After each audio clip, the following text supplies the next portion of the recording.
In this video I'm going to show you how to insert a contact form into your WordPress blog.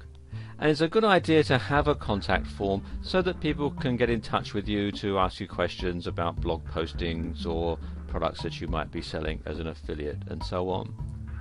The simplest way to insert a contact form is to use a plugin. So I'm going to install one now. Come here to plugins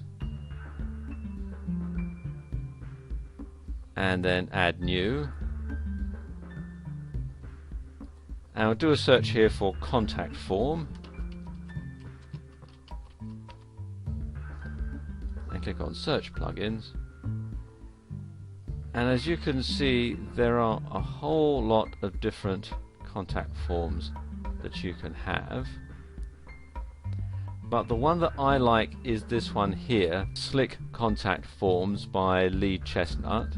So I'm going to go ahead and install it. So click on install now and click on OK.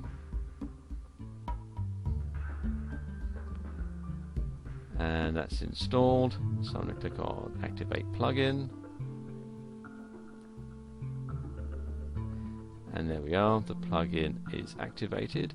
So now I need to configure it. So come down here to settings.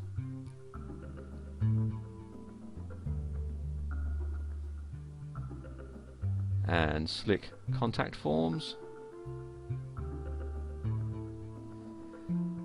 and then you can fill out what you're going to have on the contact form and email. The default email address for receiving contact emails, this will be set up as the administrator's email, but you can change it if you wish. And you have the email subject. I'm going to say from Sam's blog. There are a couple of options here. You can include the IP address, which is a good idea because that can help track down anybody who's trying to spam you via your contact form. And include the page URL. I would check that one as well, because then that gives you an idea as to what pages people are viewing when they have a query to get in touch with you. Then you have the options you can have after the form has been submitted. You can have what they call the Ajax message, which basically you can type in here. The default one is thank you, your comments have been received. The error is error, please try again, and the invalid is there was an error verifying your details. And then you've got the validation messages, input required, and enter a valid email.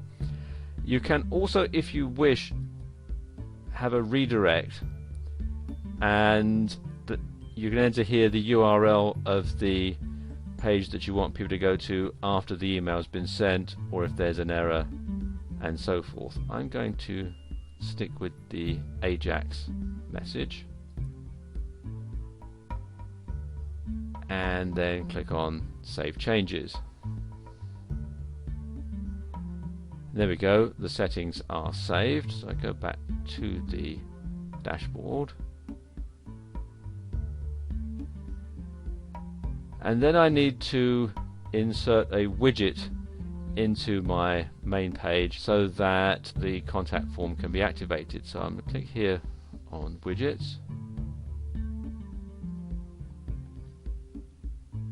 and then scroll down till I find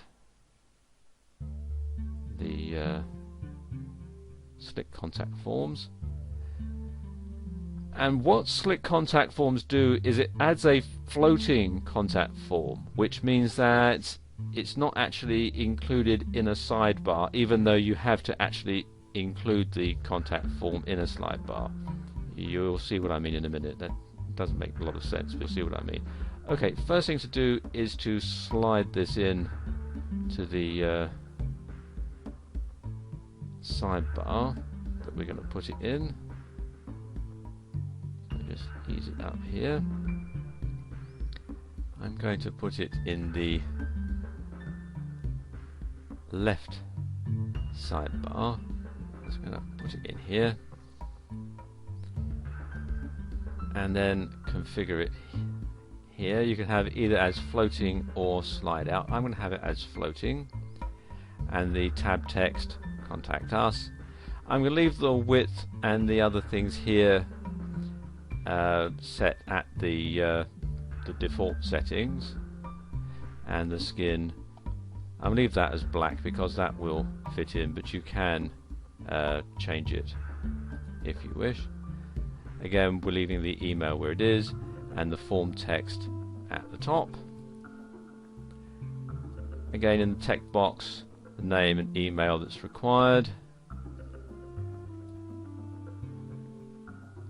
and the location. I'm going to leave it here at left, but you can change it if you wish. So we do that, and now click on save, and there we go, that's done. Now if I go to the blog site,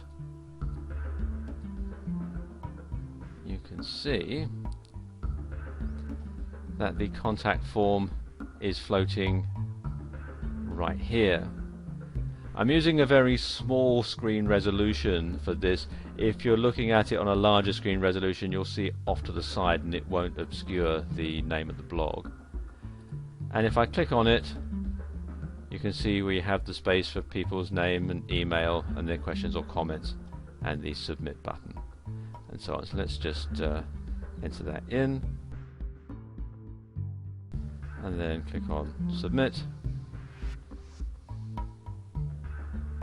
It's processing, and there you go, it flashes up, your comments have been received, and if I click there, that just closes that up. And I've rectified that problem now, so it's not obscuring the name.